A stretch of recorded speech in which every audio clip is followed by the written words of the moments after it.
We be live. Hello. Hello. Hey, wow, that was loud. Let me actually reduce the volume. Guys, how's that's okay. How's our volume? Let us know in the live chat. I'm here with the great Susie Sue, I'm ready here to with answer your the questions. hardworking and talented Armin Oh my Navabi. gosh. Okay. Thank you. I should just say I accept the compliment. Okay. Okay. Audio is good. Volume is good. We already have questions.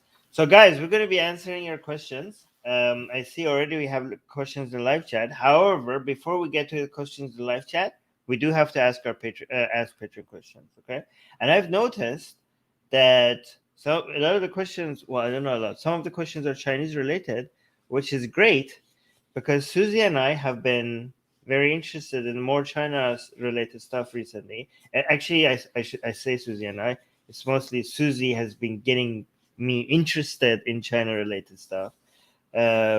She's been sending me content, and I have become very intrigued about the things that, yeah. So I think I'm getting more involved in learning about the details, not just like geopolitics of China, but also like the details, the role of Confucianism, the role of legalism, the way that, the communist branding and everything, and the way society is working. I think like Susie has gotten me into looking more into this stuff, and I think that's pretty good because we are moving in a direction where all of this is going to be more and more important in the next, I don't know, maybe 2 or 3 decades. um so yeah, so I'm glad that we're looking into that more. But anyway, Susie, do you want to say anything before we go to the I actually want to say another thing, but yeah, you go ahead first. Well, I was just going to say if you would like your questions to be prioritized, you should become a patron. Link in the description below. You can support us for as little as $1 a month, and you get access to the uncensored versions of all of our sexy, sexy blasphemous art, and you get priority in our Q&As. Mm-hmm. And we are contractually obligated to answer your questions if you're a patron. So, what else did you want to say, Armin? All right. Yes. Oh yeah. So the Patreon question gets answered first, and they're guaranteed to get answered. So that's why you should also become a patron. Link in the description. But there's another link in the description, and I'm very excited to talk about this. Is because you know how everybody asks like, Armin, how are you so knowledgeable? How do you know all these things? How is it I certainly possible? question that every time we do a Yeah. Q&A. I'm like, And what? now I tell people I used to read a lot of books, but now I have found something better than books. Better than books, Susie. Faster, much more engaging, and a lot more fun to consume. And I have been suggesting this. I've been suggesting this for a while, and every time I suggest this, I was like, they need to pay me something because I've been suggesting it without getting anything else in return. But now I do. We have an affiliate link for Wondrium. It's in the description. And this, guys, this is my secret. This is my secret. Okay, this I take university courses by like top university professors on Wondrium. And if you want to try this for free, you get a free trial. Check the link in the description. Our affiliate link to Wondrium. You get to check like this is, guys, this is one of their, they have new courses every month. Okay, I'm going to spend a lifetime taking their courses because they keep adding more courses. Oh, look at this one, communism in power. This was a recent course they added, Ooh. but this one just came out and they're going to be adding new ones on October 29th. They have more courses every month. And look at this one, the media, guys, do not waste your money on Curiosity Stream. Okay, me and Susie took, paid for Curiosity Stream, and although it was like flashy and entertaining, it wasn't as educational. Yeah, you don't learn much. You like watch half an hour of interesting visual stuff, but then at the end of it, you ask yourself, what did I just learn? Not much. This one, every lecture of every course, there's so much to learn. You get overwhelmed, but don't worry because they have course notes. Look at this. It comes with a guidebook. Hold on. The course comes with its own guidebook, right? So Like a it's like syllabus, right?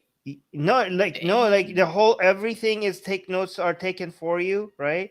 And it's like taking a lecture in a university, but with the best professor possible. Like this is the professor, right? And then hold on.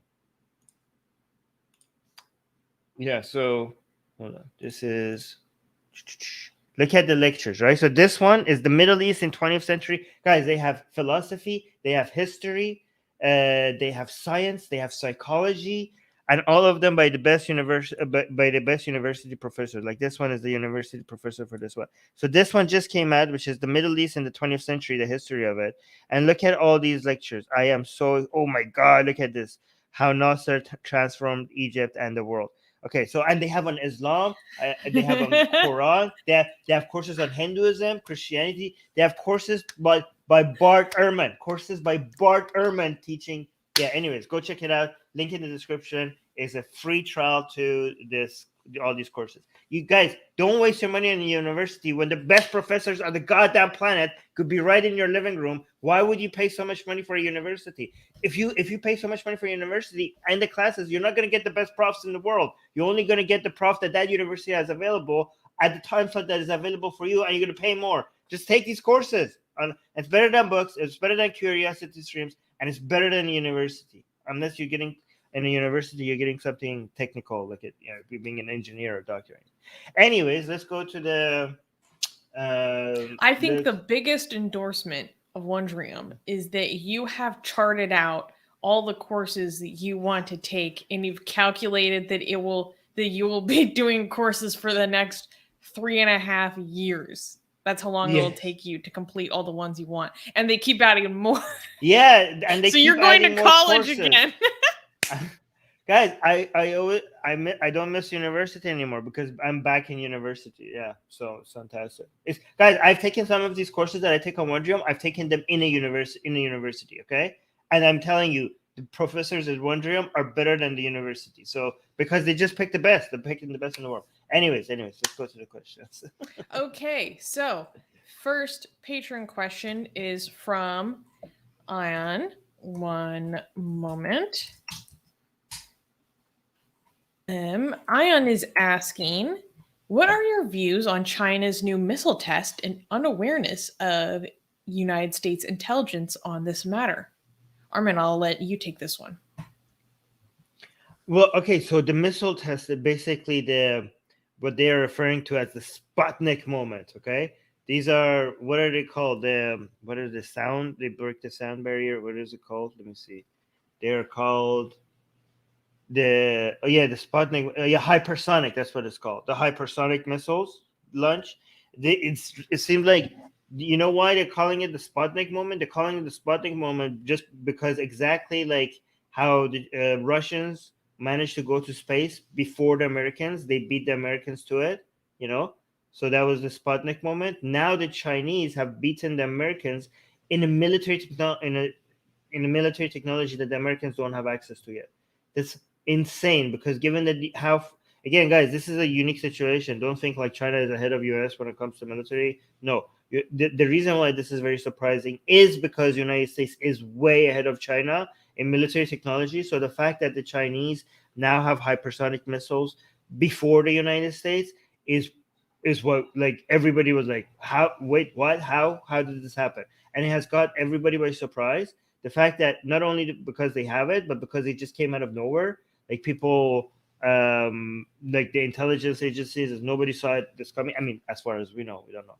But the fact that they got caught off guard is very alarming for the Americans and almost everyone else, especially because these are the kind of missiles that you could put a nuke on, and the technology that we have right now is not very good at detecting it before you get hit. Right, so a lot of the reasons why people could go sleep at night in the United States and other countries is that, okay, sure, people have nukes, but we could hit them in the sky before they reach. Not these ones, apparently. These ones, like you will find out that the nuke has been launched when you see a mushroom cloud, above your city. Like, maybe I'm exaggerating. It's just much harder to stop and detect. I think they're just like much more lower altitude. I don't know why the technology is harder to detect, but yeah. But so China has that. So basically, what we're being told right now, again, these are the information that we're being told. I don't know if it's accurate. Is that now China has a technology that it could, if it wants, it could just take a city in the US with a nuke, and right now the United States doesn't have any technology to stop that. So yeah, that's amazing. However, I'm not saying, but guys, like, don't, like, it's not like any China is going to be using that or anything like that. Like, we don't let people who are like, oh, World War III is coming. Those are hyperbolic stuff. It would be in no interest of China. Okay, most people don't understand right now that China wants the United States to be doing well. Okay, it's okay. China's it's in the favor of the Chinese government for United States to be a successful, prosperous country. The Chinese government and the Chinese people and the Chinese government even needs that. Okay, it's their main customer base. Okay, and vice versa. With all the tensions that we hear, that China versus United States, it's true. They are competing. There are many tensions, especially over Taiwan and other places around that region. However, at the end of the day, United States also benefits from Chinese government prosperity. Okay, so they want that. They want the bigger China becomes, the more prosperous it becomes. It benefits the American government and the American people. Okay, so however, that doesn't mean that this is not a concern. Obviously, it is a concern. As much as I attack human rights violations by the United States, and we will continue to do so, I do think that in the current world, we benefit a lot from the supremacy of the U.S. military. I think a lot of people, because of all we hear in the news, is the crimes and the miscalculations that have been done by the U.S. military. I think a lot of people don't appreciate the level of peace that we have enjoyed, the relative period of peace that we have enjoyed because of the U.S. Military supremacy. That has the fact. I think most people don't understand that has been a gift to the planet that has. Yeah, again, that's not going to stop us from highlighting that when they do human rights violations and stuff like that. But on average, the whole world has been benefiting from the U.S. military supremacy. And I don't know if that being challenged is a good thing. It might be, because China is actually. I take that back. I think China also having some supremacy because China gets benefit from stability. So I don't know. Like, a lot of people might see this as signs of a third world coming. I see that it's actually potentially stabilizing, because both China and United States prosper more when there's stability, not war. But go on, Susanna. Oh, I know. I don't have anything to add. Oh, I thought you were going to say something. Yeah. No. Let's go to the next before question. Before we go to the next question, somebody was talking. I will be using Wondrium, and one day, Armin, I'll get to say to you too. I was the apprentice, now I am the master. Okay, good. You could do that, but make sure, guys, if you are getting Wondrium, make sure you use the affiliate link in the description so that we get something out of it as well. Okay, and again, you can try it for free. Like, it's not like you're going to be paying anything and then you're going to be regretting it. You can take a course, see how good it is. Make sure the first course you take is something that you actually enjoy, and so that you then continue. But yeah, go on, next question. Next question is from Ion as well. Saying, question to Armin: what are your views on the Canadian healthcare system with an average waiting period of 22.6 weeks to see a doctor, specifically a specialist? Is this your secret to staying fit? Okay, first of all, 22.6 weeks to see a doctor, I think that's a misrepresentation of what's happening there. Okay, because to see a specialist. A specialist, maybe a specialist, but okay. First of all, in Canada, every time I need a doctor, I go to a clinic, and it doesn't take 22.6 weeks. It takes 20 minutes for me to be able to see a doctor, and it's all for free. I don't like whatever it is. I could go there and be like, I'm having an itch, and they have to check it for like every day. and I don't pay a single cent. So, maybe like you guys are jealous, and that's why you're trying to like keep talking about waiting times. Okay. And also, when it comes to specialists, my mom got cancer, okay, and she died from cancer. But when she needed to see a doctor, so a specialist doctor in Canada, I don't know if it didn't. I'm using anecdotal evidence. I don't think like life-threatening stuff gets you 22.6 weeks. You know what I mean? Like, you don't think like, oh, I'm gonna die from cancer. Like we got to see a doctor, specialist cancer doctor right away, like right away. I think these 22, I might be mistaken because I'm not an expert in Canadian healthcare and stuff, but I'm assuming 22.6 weeks is for doctors that you need to see, but it's not an emergency, like it's not like a cancer, like it's not life threatening. Okay. And another reason why people talk about waiting periods in Canada is Canadian healthcare is constantly mentioned because it's the main healthcare that is get compared to Americans because it's the United States neighbor, and it's universal healthcare and it's free. So the reason why a lot of people talk about Canadian healthcare is because the left want to show that how much better it is, because it's a neighbor and they have free healthcare and you guys don't, Susie, which is, you barbarians. But and also the right-leaning people want to attack the same healthcare system because how many leftists use it as a way to show how far behind the United States is in healthcare, right?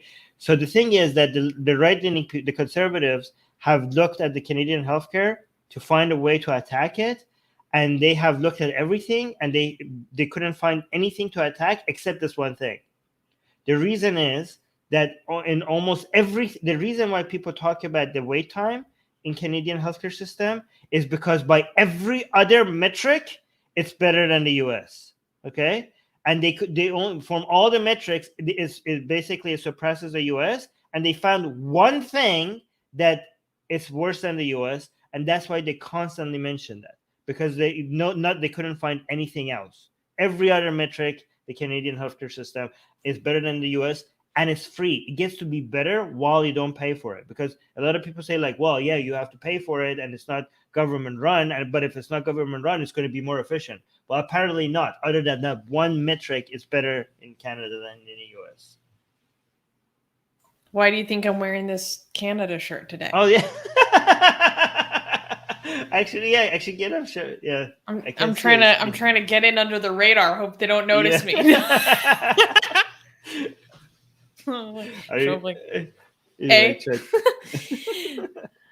that's racist. But go on. Another Patreon question from Hum. What are your views on China investing a lot into Africa? Do you think China has a specific motive, like increasing its military allies and power? Or do you think China is just genuinely interested for the economic benefit of both Africa and China? This is a big question. Well, what's interesting is that China, in terms of military power, did create its first foreign military base ever in Djibouti. I think it has more to do with trade and soft power, personally. I was watching a lot of videos about this today, and what I thought was really interesting is people repeatedly made the comparison that Africa is China's China, so that as China has gone from industrializing to industrialized, it's grown the middle class, and therefore wages and the cost of labor has grown. And so they also, whereas like America used to look to China for cheap and inexpensive labor, now China needs a China, and so they're going to Africa for that. And then there's the whole construction and infrastructure side of this, which is also huge and very complicated. But I think it has a lot to do with soft power. So in the form of creating both like literal debt, but also kind of like cultural debt. So like they built like 7 different parliament buildings across several different countries. And there was this one building that they built that they actually discovered I think it was for the African Union or something, but they discovered 5 years later that it had been bugged the whole time, and they were like listening to everything and like listening in on everything on all their servers as well. Is that true? Yeah. All right. But I think they're also looking for a way to sway countries in the UN and get a lot of UN votes on their sides. And some evidence of this is like one example is that countries that recognize Taiwan as a country get 2.7 what was it 2.7 less investment projects than countries that don't recognize Taiwan as a country. The ones that don't get 1.8 projects more than the other ones. So there is evidence of like they want international political support like in their bloc and trying to grow their sphere of influence. What do you think, Armin? I support China's investing into Africa and also the Belt and Road Initiative and all of that. I mean, I think from all the things that we criticize China about, this is not something I criticize China about. Like, this is something I support, and I think like this is the best way to reduce tension.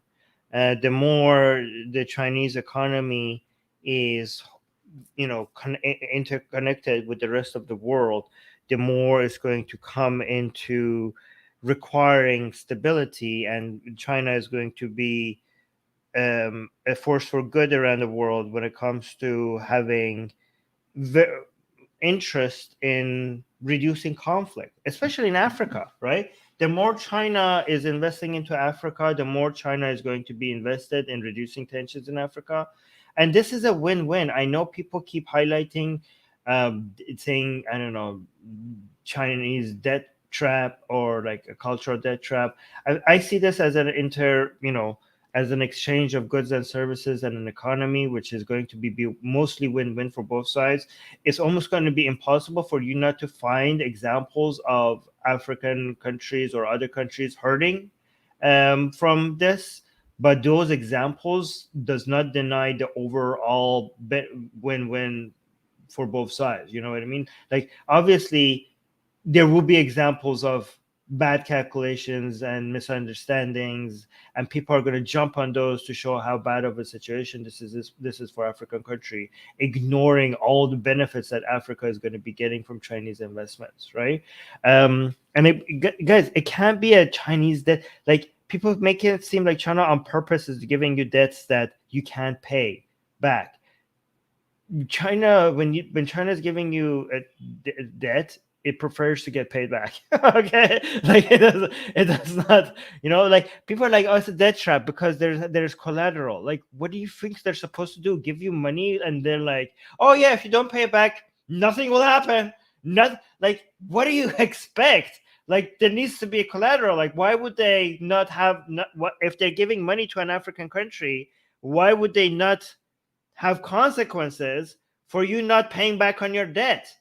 Like, is it the responsibility of China to not borrow something that you cannot pay back? Or is it the responsibility of the country that is asking for debt to make sure they can pay back?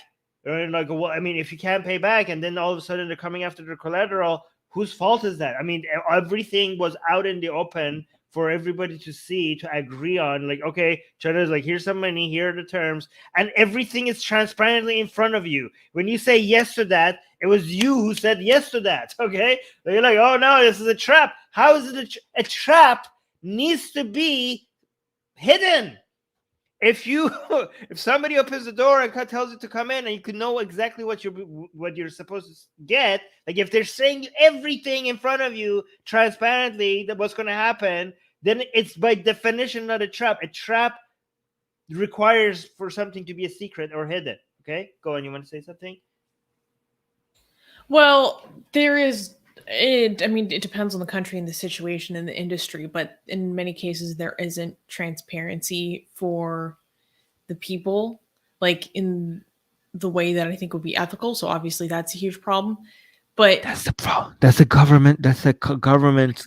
The government is responsible for deciding what they show to yes, their people, not the Chinese government, but the government that is accepting the debt. It is their decision to be transparent to their people, not be transparent to people. So it's not the Chinese government. Guys, it's amazing that we are actually defending the. I'm actually defending the Chinese government. yeah, I know. I Okay, can't believe this right now. Well, okay. Another criticism that people have is that it's not as much of a win-win as you might think, because the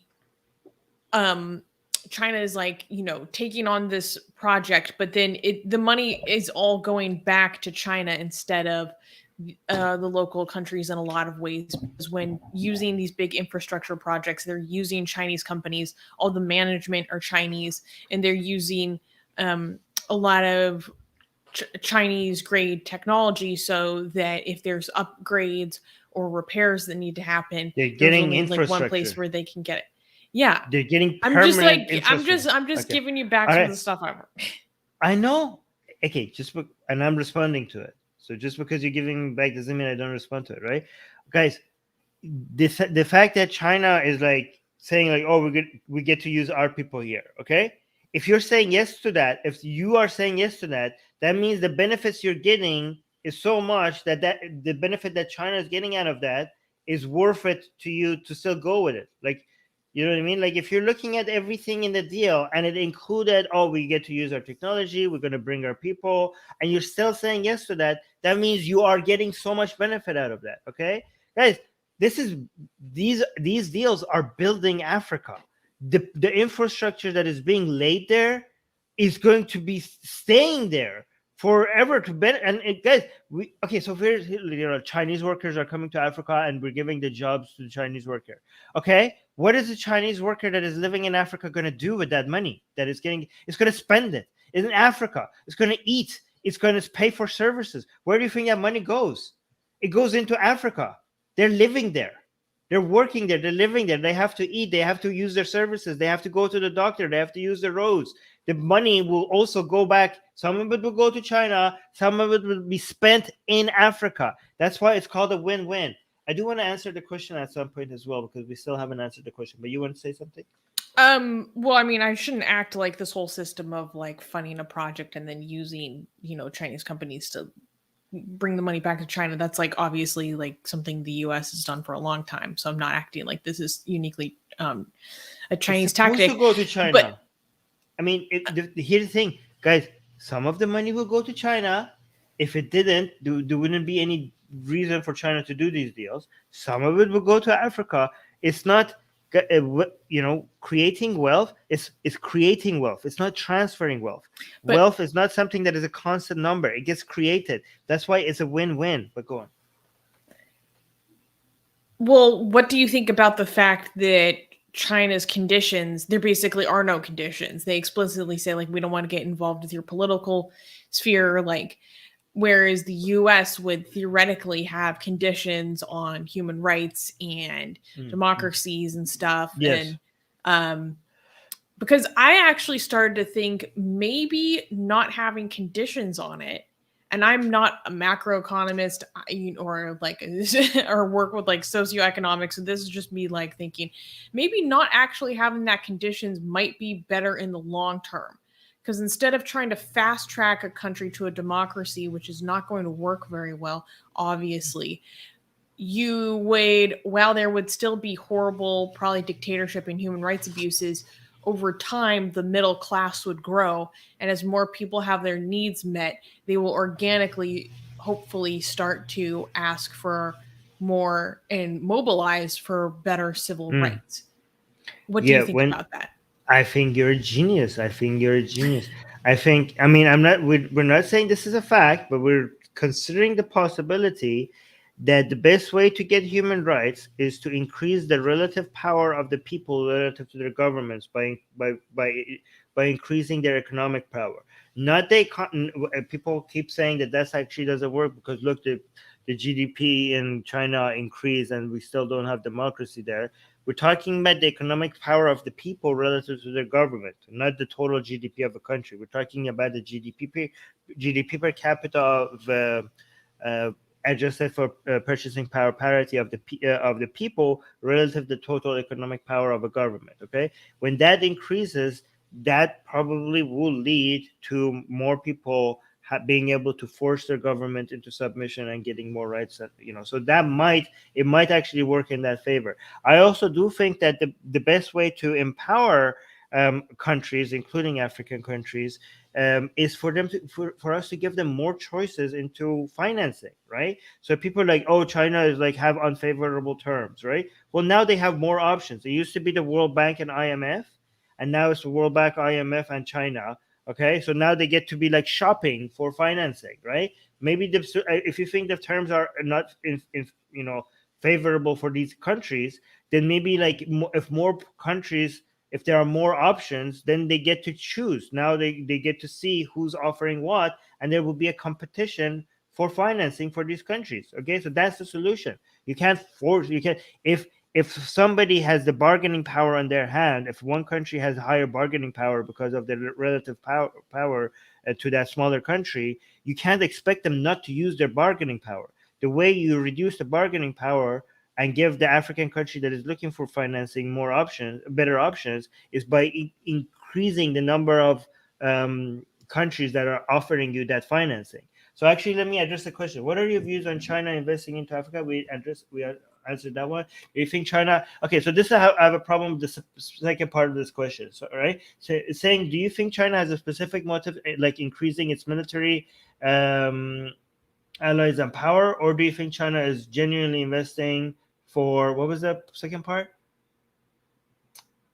For the economic benefit of both Africa and China. Okay, go back. So you act like these are mutually exclusive, okay? When it comes to increasing military and having a win-win for China and those African countries, these two go hand in hand, okay? When countries have more economic ties, it would make sense strategically for them also to have military presence and relationship with the countries that those have those economic ties, especially if you are a country as big as China that can throw its military around to some extent, to be able to secure those trade relationships and the trade routes, right? That make these go hand in hand, okay? So I don't think if you have more higher military presence in your area, that doesn't go against wanting for a win-win situation for China and those African countries. And guys, you have to understand, it's within the interest of China for the African countries to actually come winning out of these deals. Like a lot of people think that China is trying to like get something out of African countries and African countries like get nothing. If the African countries prosper from the deals that they're making with China, it works in the interest of China because it could go around and be like, look at what happens to countries that I do deals with. Do you want some of this prosperity now? Do you want prosperity like I have delivered to the other countries that I have dealt with? It is within their interest for these African countries to prosper because it's a great marketing tool. Also, they're uber nationalists, so it would also be a source of pride for them. They're like, look what we're doing. Look how much prosperity we're bringing to the goddamn world. They want this. They want to be benefiting Africa. Anyways.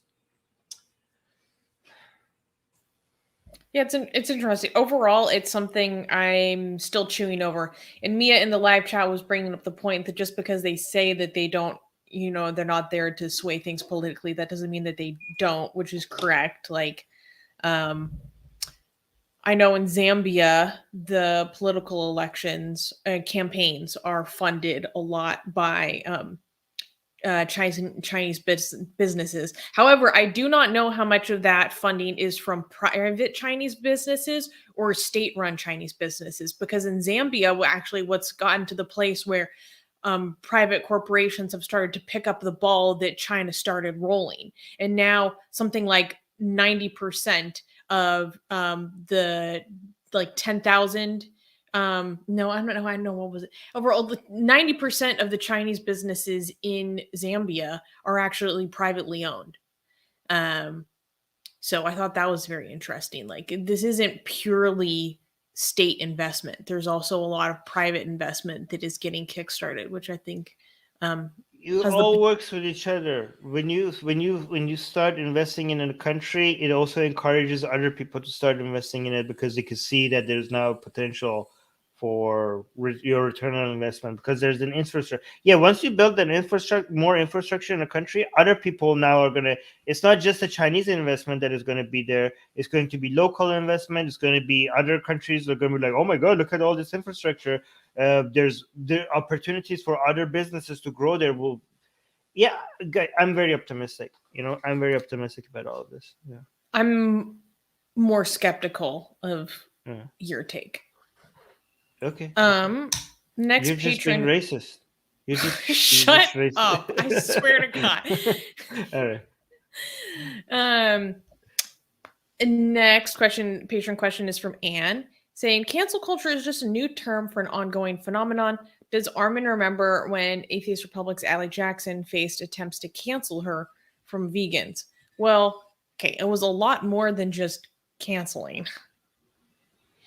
No, I mean that is actually canceling, but I don't know what this is. The question is trying to get at. I think they're trying to, because I have been calling out a lot of people who say like they've been canceled, and I looked at the situation of like that's not really canceling, and I think that might be a response to that, and I think it's still fair. Like I don't know, like when J.K. Rowling, people are like, oh, J.K. Rowling is being canceled, or like, are you really being canceled? And you look at it and like, oh no, you're just being criticized, right?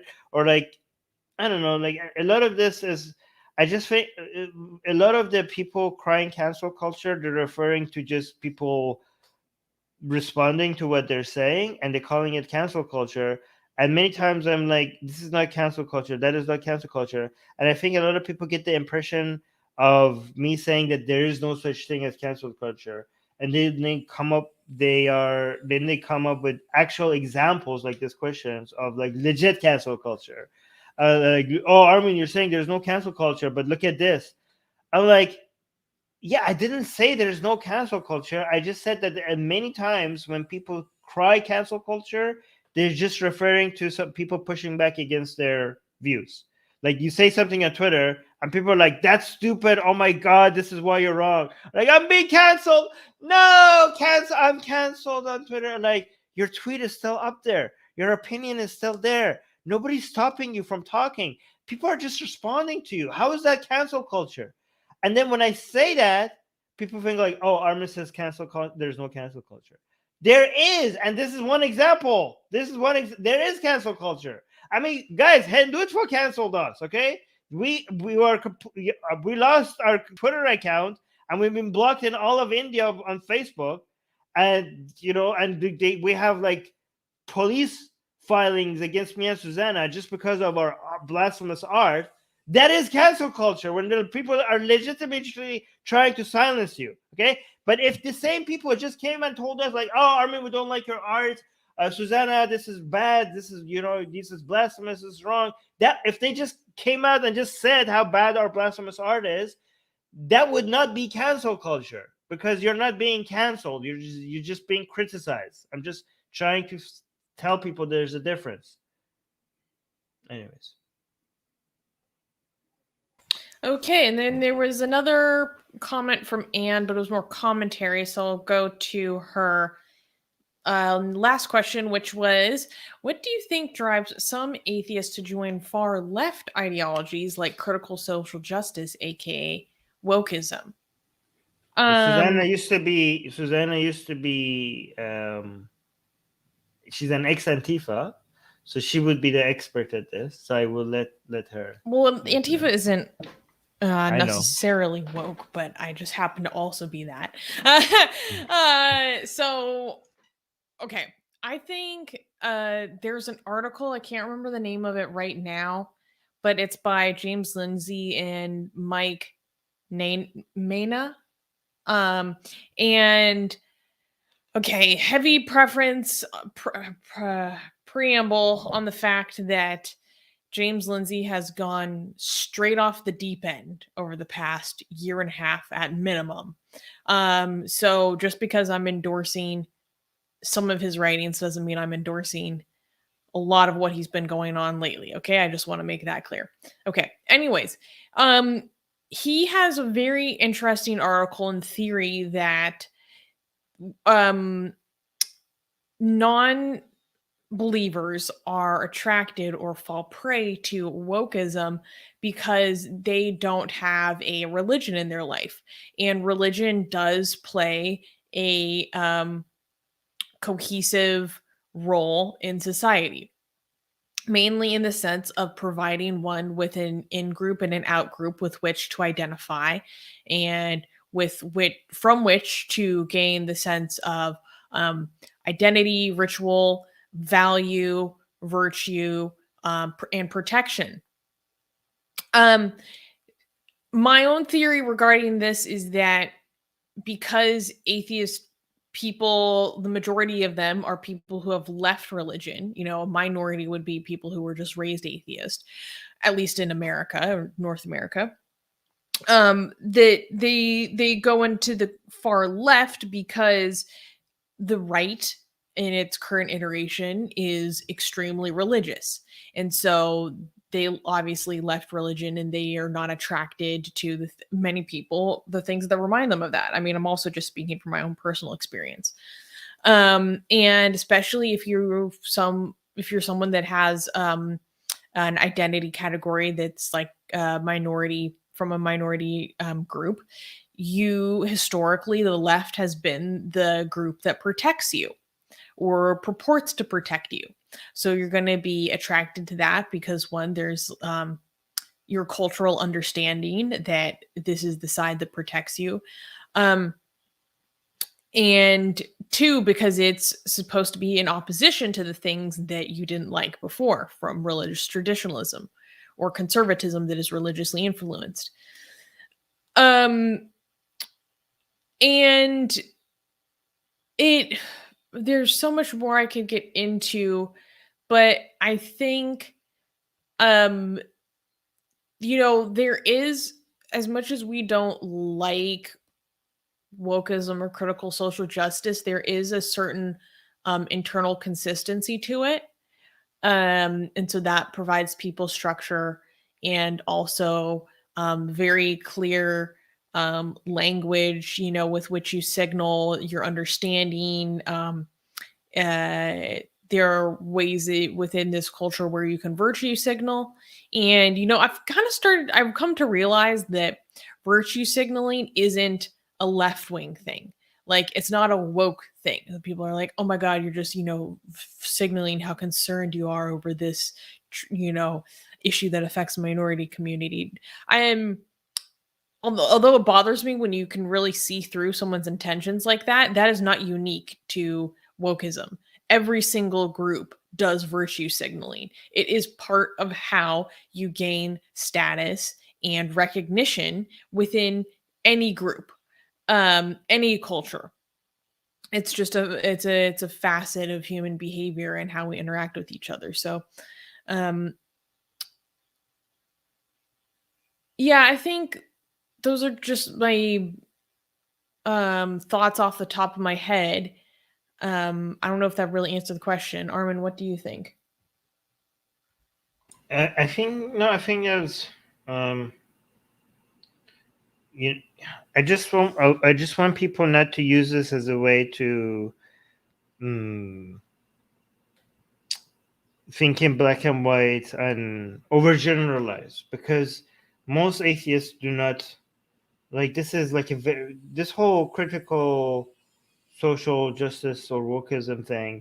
It's a very fringe group of people, who make a lot of noise. Okay, the vast majority of people without religion do not become woke, and wokeism as a whole is a small mess that just came and it's going to go away, and it's not going to have that much of an influence at some point. Okay, I mean, it has already a lot of influence, not because there's a lot of people that are like it, but because these people are very committed and very loud, and they're very interesting, so they get a lot of attention. Okay, and they get to manage to exert a lot of influence because of how committed they are to their ideology. Okay, what you have to be careful of is that do not use it. A lot of people because a lot of these wokey type people are atheists, they are a lot of religious people, or a lot of atheists who like religion, who like Christianity, use this as a way to say why atheism is bad. Okay, but again, this is a very fringe group of people. Most atheists are not like this. And do not let them use this as a way to make the point that, oh, that's why you need religion, because without, they say, oh, without religion you get wokeism. Well, they already tried that with communism. This is the same argument. The people who say without religion you get wokeism, these are the same kind of arguments. Are like, oh, look at communists. Communists do not have God, so without religion you get communism. This is that line of reasoning is just as stupid as that. Okay, do not let them use this argument. The vast majority of atheists do not become communists and they do not become woke. Okay, so yeah, lefty is not woke, and not only most atheists are not woke. Wokistani, most leftist people are also not wokistani. So be careful of that. Yeah. Music guy saying, I wish Susie had a whole show dedicated to her past Antifa days. I was thinking recently, I need a platform or something where I can just tell stories. Because I have so many crazy stories I could tell, but they're like not relevant to anything we do here at all. But I think it'd be really entertaining. You could do that. You could do that on. You could just do just a pure only Twitch stream. That would actually be a good way to get more people on our Twitch, by saying like Susanna will be streaming on Twitch and nowhere else, and talking about her stories. That way, I think that would be the best way. One of the best ways to promote our Twitch. That'd be funny. Just my story hour. I could tell some good stories. Getting up to all sorts of nonsense. Final patron question, and we need to finish this because we have a lot of live chat questions.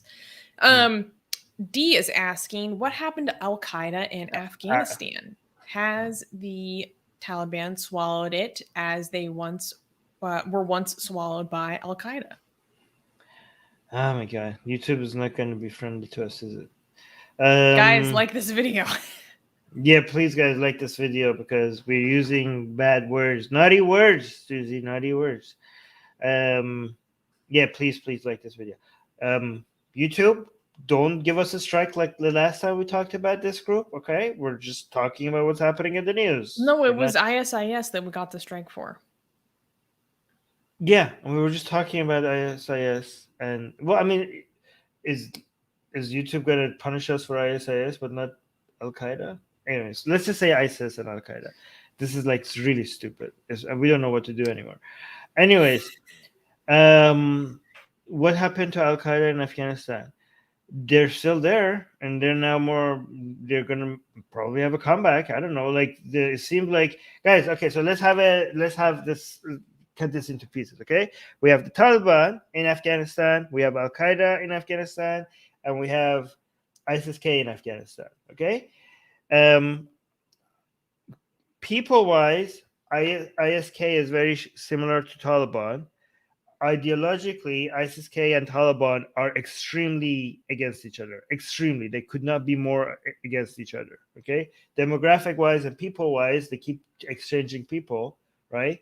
Because they're the exact same Pashtun group of people. But again, Taliban is more like a nationalistic kind of ideology that recognizes the nation states, recognizes Afghanistan as a thing. ISIS-K is not, and also Taliban is now a group of people that wants a relationship with the rest of the world and wants to be recognized even by Western countries. And also, ISIS-K sees that as heretical. ISIS-K doesn't recognize borders. ISIS-K doesn't believe in Afghanistan. ISIS-K only believes in a caliphate. And considers the Taliban to be ex-Muslims, murtads, heretics who actually are negotiating with Western countries now. So ISIS-K and Taliban are extremely opposed to each other, even though the demographics and the people, they're married to each other and they're like share families and everything like that. However, Al-Qaeda and Taliban are much more closer with each other. And sometimes it's actually hard to tell them apart, especially when it comes to the Haqqani network. They're very much interconnected. Their infrastructure is tied with each other. And their goals are a lot more aligned. And some of the key figures within Al-Qaeda are now have within the new government of Afghanistan, they have a lot of influence, I mean, especially again through the Haqqani network. And and I think now with they might even so it's all a matter of branding, because the same people with the same missions and the same goals when it comes to Al-Qaeda are now there. They will be operating now. Now they're connected to a government, um, and it's just that the question of whether Al-Qaeda is going to be operational there or not might be only not a question of whether those people are going to be there and operational, because they are. It's more of a question of under what flag they're going to be doing that. Do you know what I mean? Like what branding they're going to be using. Are they going to hide their Al-Qaeda branding, or are they eventually going to, like, surprise, motherfucker, and bring out the Al-Qaeda flags and be like, yes, it was us. You know what I mean? So it's basically the same people, and they're still there and they're operational, and now they're more influential than ever. There's a lot of competing interests within the Taliban itself. There's more, it's kind of a competition. I know this is a simplification of it, between the Haqqani guys and the what's that called, and the Doha Muslim. It's kind of like you're kind of seeing a battle between Muslim Brotherhood type of Islam and a Wahhabi type of Islam within the Taliban, right? And the Taliban that is more Muslim Brotherhood-ish is like the Kandahari Taliban. These are the ones that were responsible for the negotiations in Doha in Qatar, which is actually very very fit, because Qatar is Qatar is Muslim Brotherhood-ish. That's why you see that Qatar and the Turkey, which is very Muslim Brotherhood-ish, is involved with negotiating with that part of Taliban. And you see that part of Taliban is in competition with the Wahhabi side of Taliban, which is more connected to Al-Qaeda, the Al-Haqqani network. And this conflict, we were seeing when the Afghanistan fell and Taliban took over, everybody was watching which side is going to get the upper hand. And eventually, I think possibly with the involvement of ISI from Pakistan, the Wahhabi side managed to get the upper hand. Okay, which is very interesting, because Pakistan being the literal Wahhabi sister of Saudi Arabia, and being influenced by all that ideology, them having an influence. So the Taliban is being influenced from Pakistan, and it was also being influenced from Doha, right? And you can see that they both are trying to make either the Taliban more Muslim Brotherhoodish or more Wahhabi-like, right? And in fact, the fact that the Haqqani network won and they got the upper hand, it shows that the part of the Taliban that might be closer to Al-Qaeda or might have more ties with Al-Qaeda, they might have gotten the upper hand. Again, these are all speculations. We'll see what happens in the future, because the Kandahari Taliban, they haven't completed. They still are very, very influential. I mean, they are the founders of Taliban. I don't think you could just get rid of them like that. They used to be more Wahhabi-like, but now because of, I think they spent so much time in Doha that their ideology has changed. Anyways, the conflict got to such a heated place at some point where apparently they threw tea sets at each other, and there was. You remember that there was a fight within the Taliban, and they threw stuff at each other. Oh yeah, they were throwing tea kettles at each other. I was like, "What? I need to see this." Anyways, yeah. Okay, that was my. Yay! So, guys, just a friendly reminder, if you want your questions to be prioritized, all you have to do is become a patron, link in description below, and you get first-class treatment during our Q&As. And you can get that for as little as $1 a month. So, now that we've come to the end of this, I want to give a quick plug to our fundraiser. So, guys, great news, amazing news. Before I even had the opportunity to come to you guys and say, we did it. We met our halfway goal. Before I could even celebrate that, we blew past our 2/3 goal. And now we are less than $200 away from completing our fundraiser. So yeah, what are you guys doing? You're donating so much. This is like, we were supposed to come today and be like, guys, amazing, we made halfway through already. And then we're growing too fast. Thank you so much, guys. This is, yeah. So we honestly thought, we were wondering if we could come today and say, like, how did you manage to get us halfway through? But we're almost done already. So this is fantastic. Thank you, guys. Yeah. So if you guys aren't familiar, we have accrued a lot of legal expenses for dealing with judicial harassment and censorship from the government in India. And we have retained lawyers to help fight this and maintain access to our huge community of like-minded atheists in India. So, at this moment, if we're calling upon the Atheist Republic community, if Atheist Republic has helped you, maybe you enjoy watching our live streams and you like the content, or maybe you've found community on many of our different platforms like Discord or Facebook. If you feel like Atheist Republic has helped you, now is a great time for you to help Atheist Republic. So consider donating whatever little you can to getting us towards completion, because it's coming quickly. So yeah, thank you so much once again. Yeah, link in the description. Yes, link in the description, and looks like Music Guy just put it in the live chat. Yay, there we go. So that being said, let's move to the live chat questions.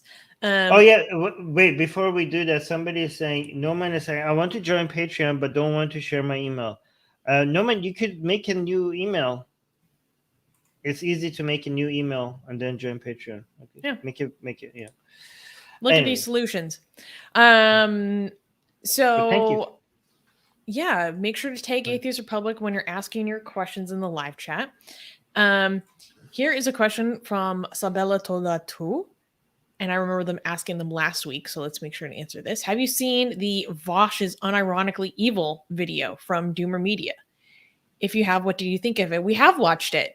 Although, so Armin and I, when we're working together, we watch a lot of content together, and that was a video that I need to watch again because I was too preoccupied with my work to like really absorb it all. And it was detailed. Like they came with citations, and that's what I loved. It was like exact. As a nerd, but it's all his old views though. Like he's like, that was his. Okay, so what I liked about that video is that I noticed how much Wash is better than whatever was being portrayed in that video. You know what I mean? True. Today. He's grown a lot. Like, he's a lot better now.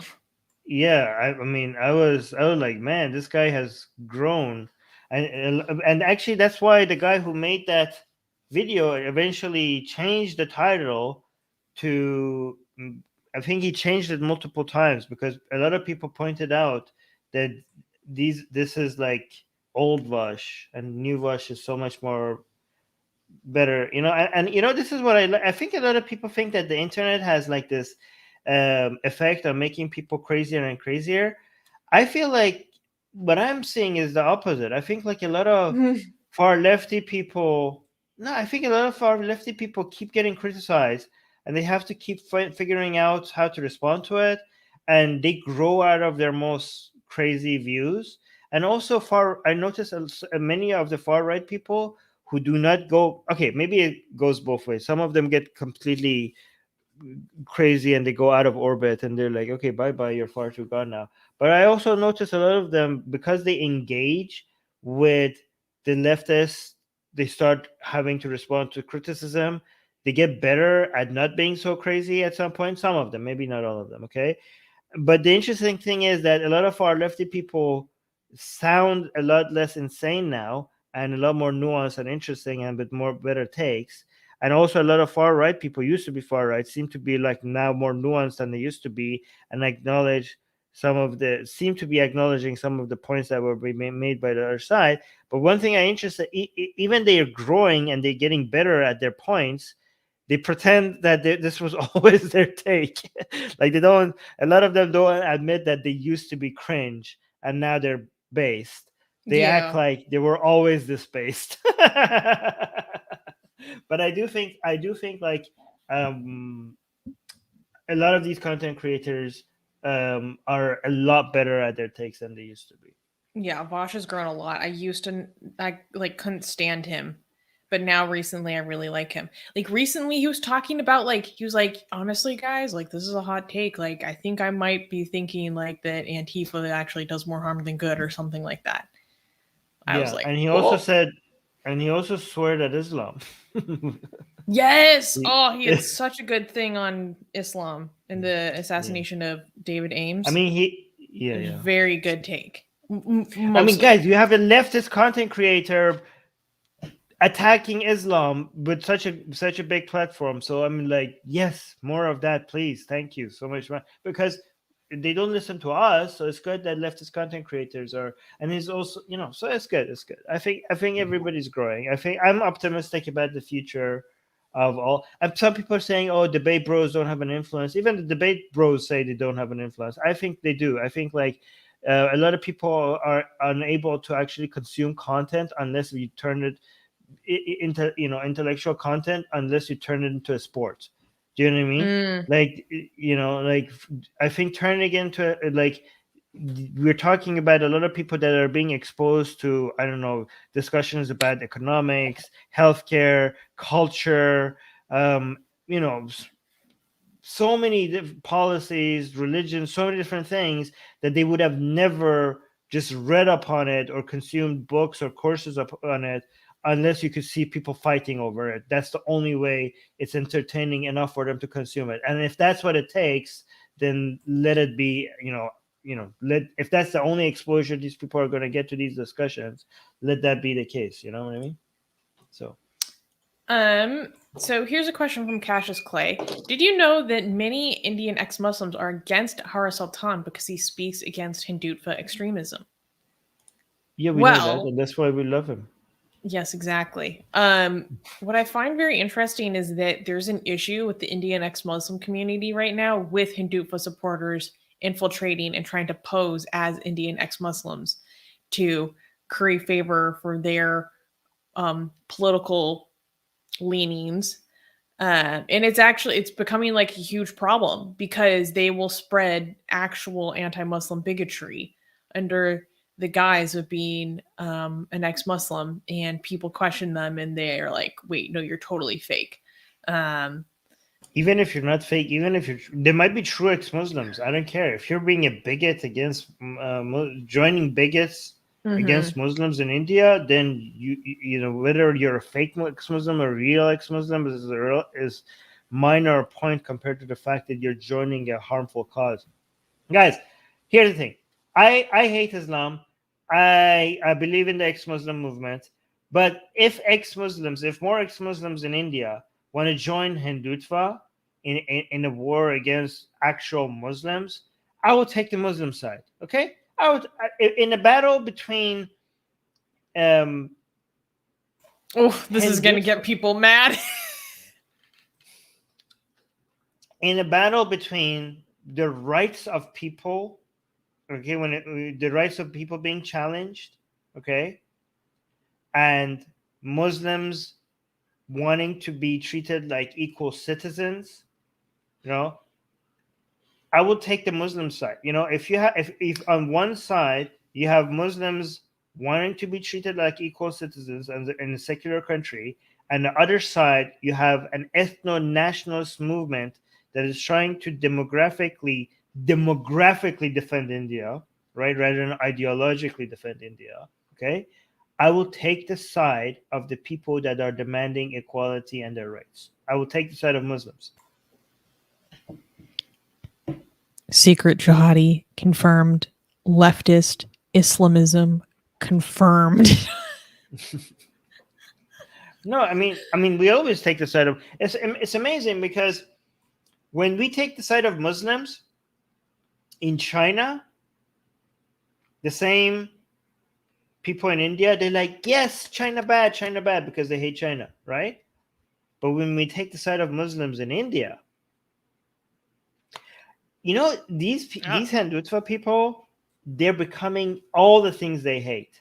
They're getting the worst of China and the worst of Pakistan, the two main countries that they hate the most. They're like, oh, look at the China, look at India, look at Pakistan, they're so bad, and like, let's copy them in the worst way possible. This question honestly amused me. Wait, before let's this is Mia is saying, I'm on board with Armin and Susanna. I oppose Hindutva and everybody who aids and abets them. We all must. Yes, I agree. Go on. Oh, this question just amused me. Armin, do you still celebrate Eid and fast during Ramadan as a cultural thing? No, because there's nothing fun in Islam. Okay, so here's the thing. I support the idea of secularizing, well, in my opinion, okay, secularizing religious customs and rituals and removing their religious beliefs out of them, because a lot of people have emotional attachment to these things, and it's not necessarily because of the beliefs that they want to stay connected to it. It's because of the rituals, the cultures, the community, the aesthetics, all the things that they grew up with. They have an emotional attachment with that. So what I promote is, instead of reforming religion means keeping the belief, changing the aesthetics, changing the practice. I say reforming religion is a horrible idea. The problem with religion is the belief, not the rituals, not the aesthetics. Okay, I think instead of reforming, I prescribe secularizing religion, which means getting rid of the belief, but keeping the harmless rituals, aesthetic, cultural stuff, the dance, the art, the architecture, the celebrations. Okay. However, the problem is that I recognize, because even though I couldn't find anything fun about the festivals, I like the art, I like the architecture, I like the stories, the mythology. But when it comes to the festivals, I didn't find anything appealing in that. But that's probably because I'm ex-Shia, and Shia festivals is just all about death and crying and black and hitting yourself. So maybe that's the reason why I don't find anything appealing. Maybe if I was an ex-Sunni, the Eids would be more fun and I would find something appealing about that. But for the people, even though I couldn't relate, I see I recognize. I don't try to use my own personal feelings as a way to judge what others are feeling. I see that I can recognize that that's something that people have an emotional attachment to. However, the reason, but a lot of people. Let me just address this. This is very important, please. I know it's taking long, but this is very important to me. The reason why a lot of people say the secularization of Judaism and Christianity have been is easier because they're more fun, like Christmas. They're like, look at Christmas. Christmas is a lot more fun than Islamic festivals or whatever. But I think they're more fun because they were secularized, not because of Christianity, right? So I think that if Islamic festivals become secularized, the secularization process will liberate it from the ideology, so much so that they have the opportunity to become as beautiful and as enjoyable and festive as something like Christmas, if you give it enough time, right? Capitalism will make it more fun if you disconnect it from the belief. Anyways, that's my. Anyone who has attended Christmas vigil mass will tell you that making Christmas more religious sucks. Yeah, Christmas exactly. Vigil mass is the worst thing. Okay. That's for all my Catholics out there. Secularize AIDS in Islam, and then let capitalism, do consumerize it. Consumerize it, and within a decade, AIDS will be competing with Christmas and how fun they are. Hell yeah. But we do really need to be quicker on our answers. Okay. Gasian American is saying, thoughts on China limiting homework hours, gaming under 18, and forcing private tutoring to register as non-governmental organizations. Well, obviously, it was the restricting children to only being able to play 3 hours of video games and only on the weekend that caught the most attention on the news. Um, I think that's like massive government overreach. I know less about the private tutoring situation, but I out of all of the measures you listed, I see the most potential positive effect from that one because it could be more of an equalizer between different classes. Um, and limiting homework hours so that children can actually be children theoretically sounds quite good. Armin, what are your thoughts? Yeah, I think this is it goes just beyond the examples that you're mentioning. The reason why China grew so much in the past couple of years is because of the government letting go of controlling the people, and the economy and the culture, and just a little bit of hands-off approach by China just unleashed the dragon, and we just saw an economic, like, so-called miracle that happened. Like, shows how much lack of involvement by government just opens up all the potentials and all the ways that the people themselves know how to grow. Like, and I unfortunately, what we're seeing right now with the Chinese government is a little bit going back to increasing control, increasing involvement, increasing manipulation.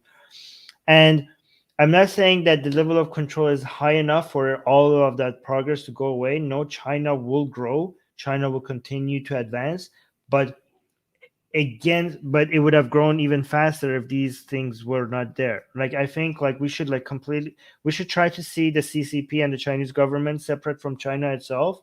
And I think that the growth of China is something that is unstoppable.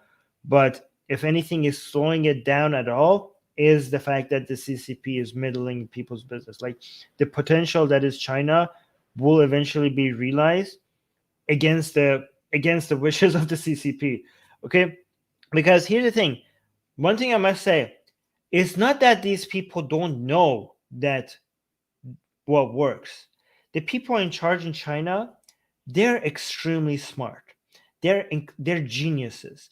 They have access to a lot of data. They have access to a lot of information. Like, if I come and tell you that the China will grow faster and the more potentials will be met by the Chinese people if the level of control by the government was low, this is not something that, oh, I know about because I've studied some economy, and the people in charge of CCP don't know. They're not idiots. They know this, but their interest lies elsewhere.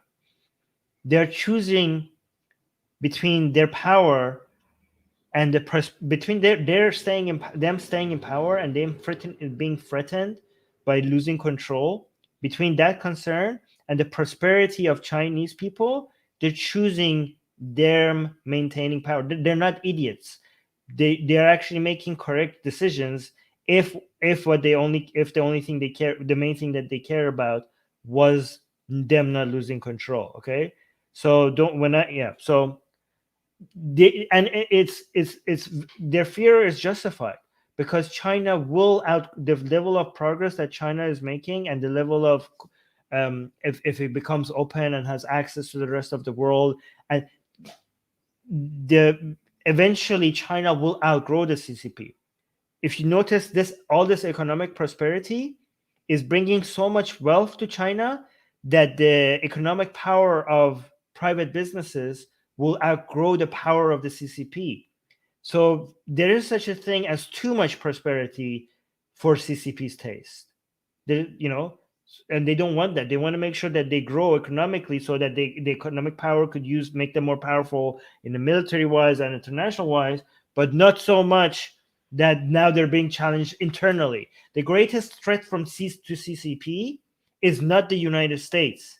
The greatest threat to CCP is the power of the Chinese people and the economic power of the Chinese people and the relative power that the people will have to their own government. And that's what they recognize, and that's why they don't want to lose control. This is a very cute question from Shreyas Singh. My question might sound silly, but you guys said ask anything. I'm an atheist, age 17, and my crush is a cute Muslim girl. Will flaunting my knowledge of Islam impress her enough to start liking me? So I thought this was an adorable question. I love it. So I think if That is so cute. I think you should only use Islam if you use it at all as a conversation starter, because you're not trying to date her religion, you're trying to date her. So, the beliefs around, the random religion she happened to likely be born into, it doesn't actually tell you that much about her. Presumably it has an important role in her life and that of her family and community, but that doesn't tell you about her interests, what she's passionate about, what her hobbies are, what makes her smile, so I think you might be able to pique her interest by using it to break the ice or as a conversation starter or something. I've done that before, but that should not be your in. Your in, let me tell you, is to learn about her and to draw that out of her. You can't assume that somebody's interested in talking about Islam just because they're Muslim. I mean, she might be. I mean, like Susanna said, you have to go on a path of discovery first. I mean, maybe you know already. Maybe you know that she's interested in talking about it. But again, there are many Muslims who are interested in talking about Islam. There are many Muslims who are not interested in talking about Islam, and they would find it weird that you are talking about Islam, right? Like, why are we talking religion right now? They might find it awkward and weird, even if they're Muslim.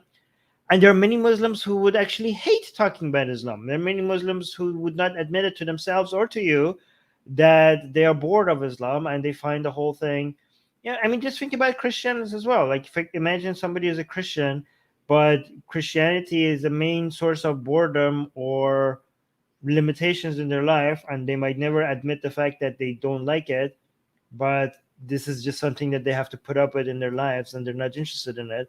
And all of a sudden, if you go imagine if going to a Christian girl and then telling her, "Hey, so that Jesus guy, hey, he's such a great," you're like, "What the hell is that? Like, why are we talking about Jesus right now?" I mean, I want to talk about what I like, me. Yeah, maybe, and maybe she's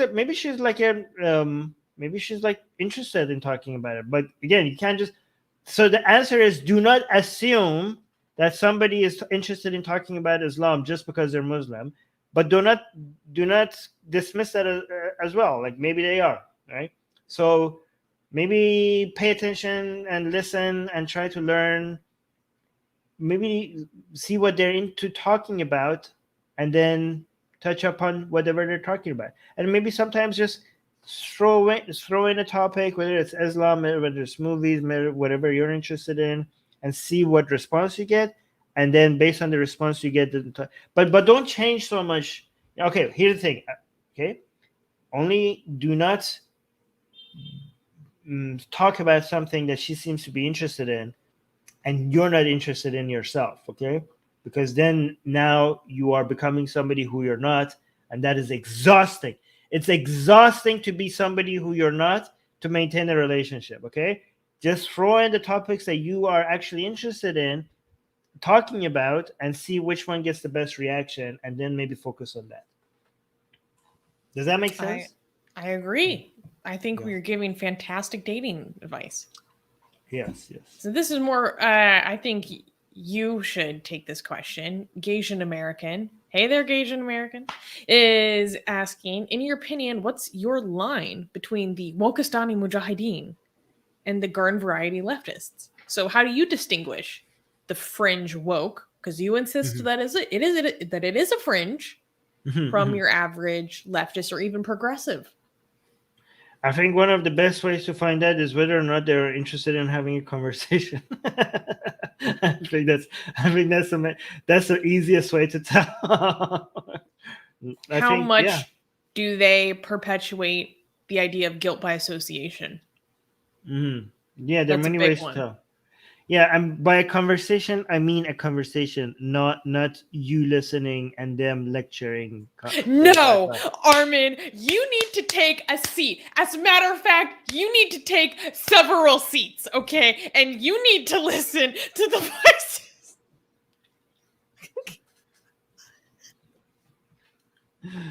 Yeah, that's. Um. I think I think that's a good way to find out, right? Yeah, I think it Oh, is. another thing, somebody who is actually like might accept some of your points. If somebody actually changes their mind or might acknowledge that you might have some good points during a conversation, then that's the best way to acknowledge that that's not a woke person. It's not a wokistani. This is not this is just a leftist, not a wokistani mujahideen. Okay, if they were like, maybe you're right, I don't know, I'm not so sure about that. Maybe you have a good point there. Not a Wokistani Mujahideen. Definitely not. That was it. Yeah. This is a question for me. Mia is asking, Susanna, are you a feminist? If yes, what kind are you?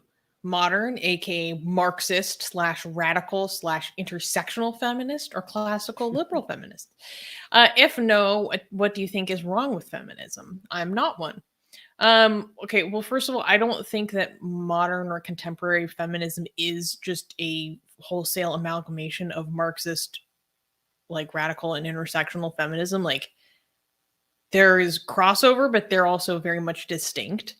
If I like broadly, I would say I'm a feminist. I wouldn't give it any more of a label than that.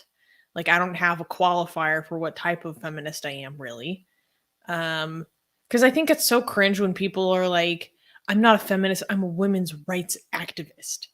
Like, because they feel like they have to distinguish and like hold other people at, arm's length. Um, I don't know. In general, I am much more informed by classical liberalism now than I was before when I was very much informed by intersectional theory. Um, but again, I wouldn't put a label on it. I've lately become more interested in men's issues, so that's been something I've been investigating for the first time because I think that's worthwhile. Um, yeah, I think people across the gender spectrum are shit on across the world in various ways, and we should talk about those issues when they come up. You know, Well, let me mansplain this to you because obviously, as a man, I have. I think I would have a better opinion about feminist issues than you. We did. It's not so okay. It's not something I feel like as strongly about as I used to. So Well, yeah, let can me I have a lukewarm explain. answer? Let me Oh give you boy! the correct. Oh my Let me god! give you. Let me give you the correct opinion about feminism. Okay? Shush, shush. I'm kidding. I'm kidding. I'm kidding. Wait, what was I saying? Oh yeah, this is how I know this question was addressed to Susanna, but I'm gonna answer it. I think the best way to answer "Are you a feminist or not?" is this. Okay, this is. This is not just what I think. This is the correct way to respond to this question. Okay, if every time somebody asks you if you're a feminist, I think the best answer is, if by feminist you mean somebody who believes in equal rights and equal opportunity for women, okay, equal rights and not equal outcome, but equal opportunity, equal rights and equal opportunity for women relative to men, then by that definition, yes, I am a feminist. By every other definition of a feminist, I'm not a feminist. I think that's the best. I think that was the best response. That was amazing. I just solved feminism. I just solved That was feminism. that was you explaining feminism to. Okay, Yeah, I'm sorry. this is I'm like sorry day that. one definition, Armin. Like this is. Well, I'm sorry if you can't comprehend how simple I'm genius at. Yeah. Music Guy is asking a question, and by the way, Music Guy, I saw in the live chat you said that you didn't ask it on Patreon. Okay, you should definitely ask your questions on Patreon because you are a patron. That's your birthright now. And also it helps me keep organized. Mainly that. So what are your thoughts on Brigadier General that's an intimidating first name. Ghulam Reza Jalali's Ghulam Reza claim Jalali. that the Islamic Republic had a hand in toppling President Trump and Prime Minister Netanyahu. Mr. Navabi, please explain. Give us context. Okay, music guy, how do you hear all of this? Like, how do you know all of this? This is getting Armin scary. is starting to get freaked out. I am getting intimidated. He wakes up like, I need to know what the news is because music guy's going to be there to ask me questions, and I need to know what the heck he's talking about. This is at late in bed at this is too music guy. This is too impressive. You need to stop. Not kidding. But obviously, it's ridiculous. I mean, not music guy, but the Ghulam Reza Jalali's claim. I mean, these people make up the most. Explain what it is for people who don't know. I mean, honestly, like music guy needs to explain better what happened here. But these kind of, because I don't know about the specific instance, and he knows apparently more than I do.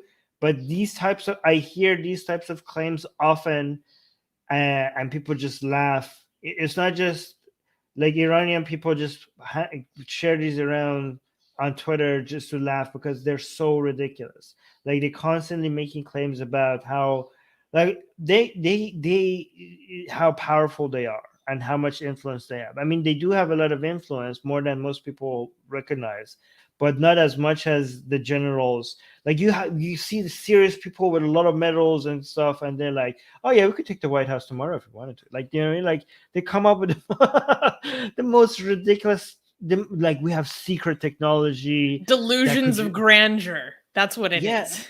Like some Israeli guy, a high official Israeli guy in Israel, just dies of, heart disease or something, and they come out and be like, "That was us."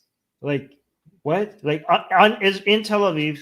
Like what? What are you talking about? Like he just died from natural causes. Like, you made his heart fail. That's you. Put that cholesterol there. I don't care. It might have looked like it was natural causes, but I'm not. It's top secret. I can't say it's top secret. We cannot say more. It's just so. I kind of love that though. That's hilarious.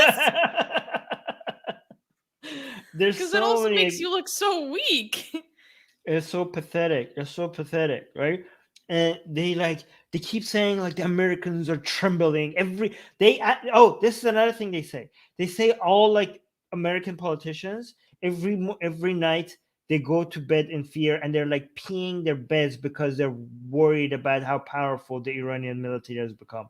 Like they don't know if they're going to live to see another day, and they're shaking in their boots, and they're all denying how powerful the Iranian force is, and they're all hiding it from. The reason why the media doesn't talk about it is because they're just afraid. But it's very. Here's another interesting thing. They keep saying that Zionist power all around the world is controlling the media so that you can't, and Israel has a hand in trying to make sure that the world doesn't know how powerful the Islamic Republic of Iran's influence is around the world. Well, when you actually look at what's happening in Israel, it's the exact opposite. The Israeli government is very heavily interested in showing you how big of a threat Iran's power is. So because they want to scare everybody to support Israel, and Israel's politics also depends in showing how big of a how good of a protection they are against the threat that is Iran.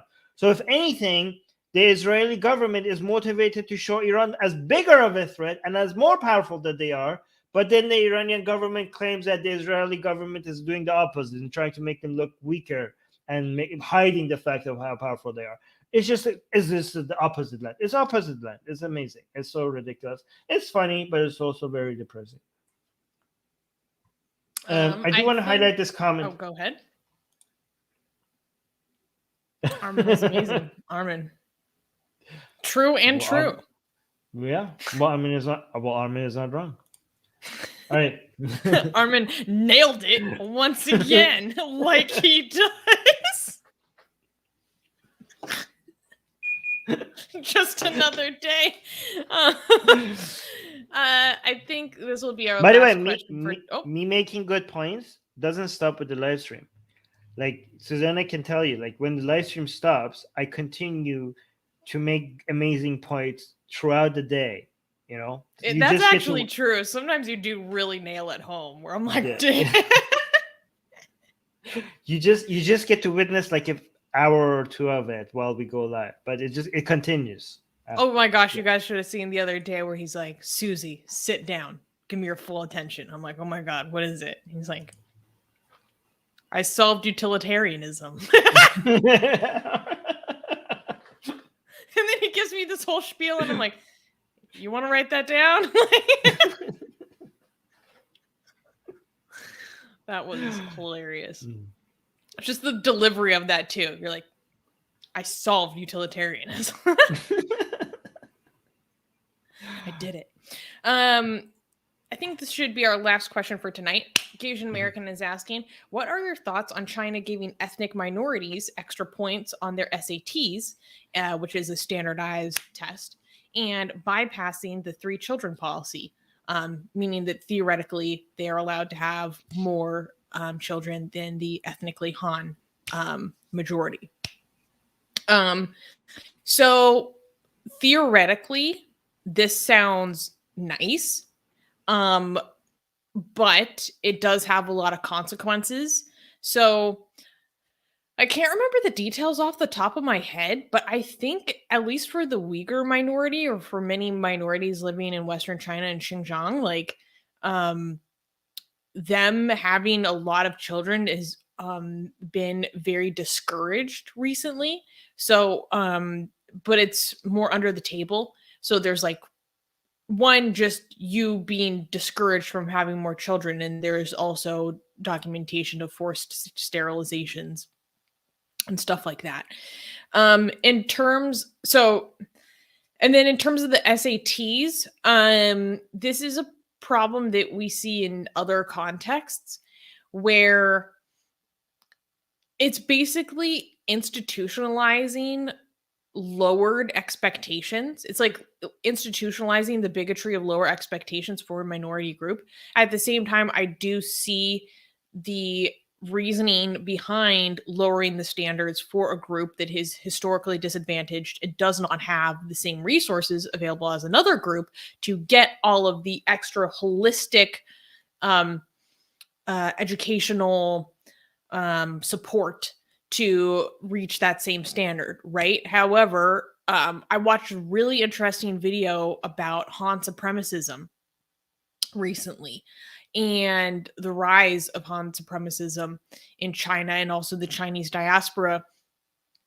And it was really interesting because they talk about how these policies are what Han supremacists point to as they hold them against these minorities very strongly. And they use this to show that they are receiving unequal treatment, preferential treatment, to the point that they would deny that they are being oppressed in other ways. I don't know if there's any data behind how effective this like affirmative action approach is in China. I know in the United States, affirmative action, my impression of it is that it's actually not very successful in meeting its goals. And also there's the generalized criticism of it institutionalizing lowered expectations. But that's a bigger conversation. It's so complicated. Go ahead, Armin. No, I was gonna move on to a few other comments really quickly, unless you're not done yet. No, you go for it. All right, so this is interesting. Susanna, I hope you see this. I'll link you videos about men's rights. It's super interesting. There needs there needs to be more people talking on the left talking about this who are non-intersectional. I just wanted to see the compliment. I don't want us to spend time on it. I just wanted you to see people liking your commentary. Oh, cool! I appreciate And that. also, Gasian American is interested in the link of the video you just discussed, so maybe like send it to him when you can. And also, I I'll just want send them to, on Patreon. yeah, guys, make sure you support us on the fundraiser for us to defend ourselves against Hinduism, the legal attacks on Hinduism. Link in the description. And also, just one last thing before we go, I want to use this by Hey, Shadi Abadi.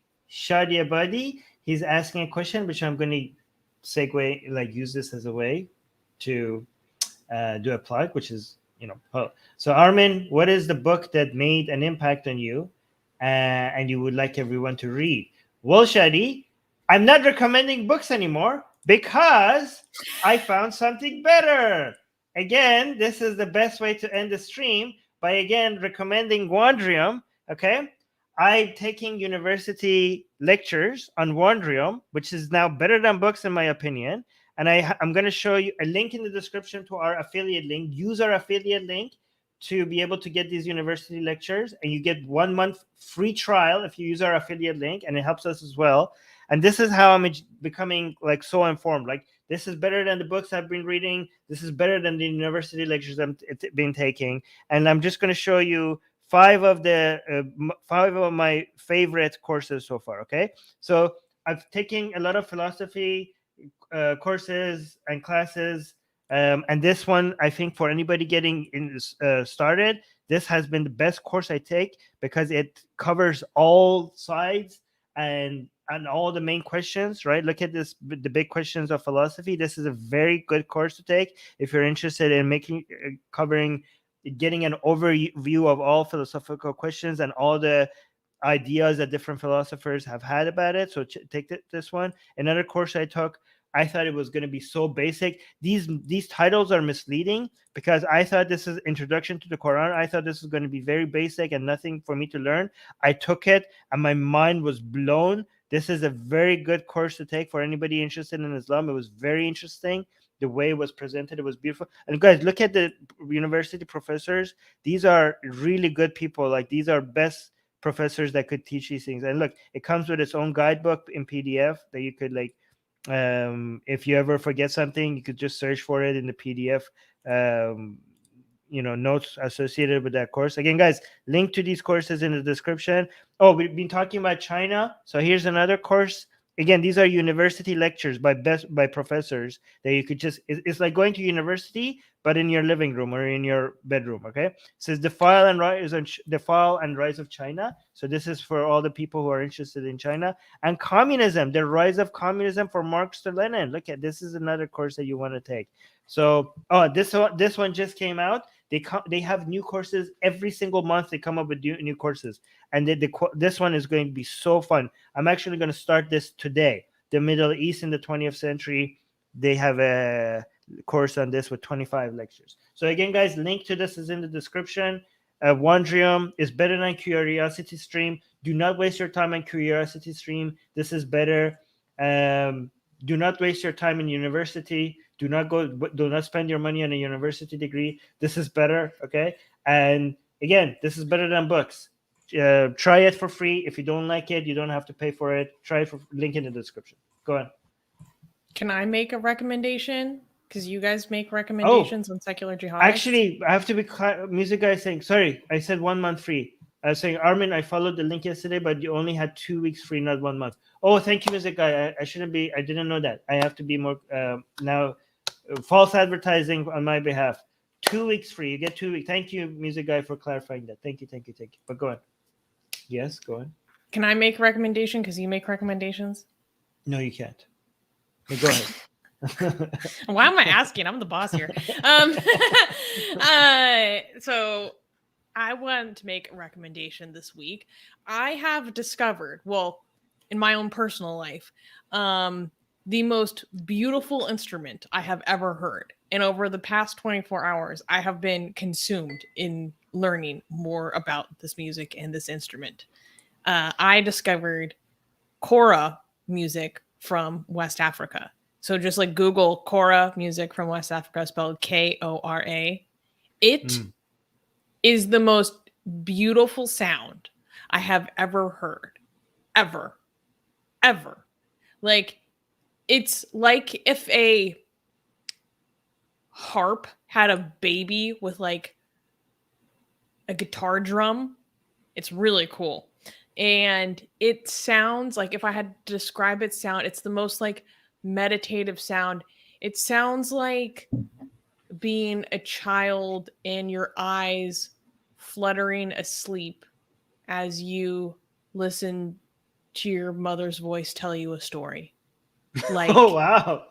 it sounds like heaven. Like it's so celestial. It's beautiful. So I've become obsessed with this, and I recommend other people become obsessed with this. Oh yeah, I just wanted to talk about that today. Yeah. Wait, so I want to respond to Afshin saying, "Know your place, Armin. Susie is the boss." Hi, Afshin. Susie is a diversity hire. She gets that's she. We Even need though a white she's person on our board. yes, we were having like we had no white people in our Atheist Republic in charge. We were like, oh my god, this looks bad. No, I'm just kidding. No, but she's like a woman and she's bi, so and she's weird. We have the weird community covered, but no. I am weird. Oh, music. Shadi saying music is the most beautiful religion in the world. Hey, Good to see stop you, insulting. Shadi. Yeah. Okay. Anyways, so Mia is calling me out, which I'm gonna ban him or her for it.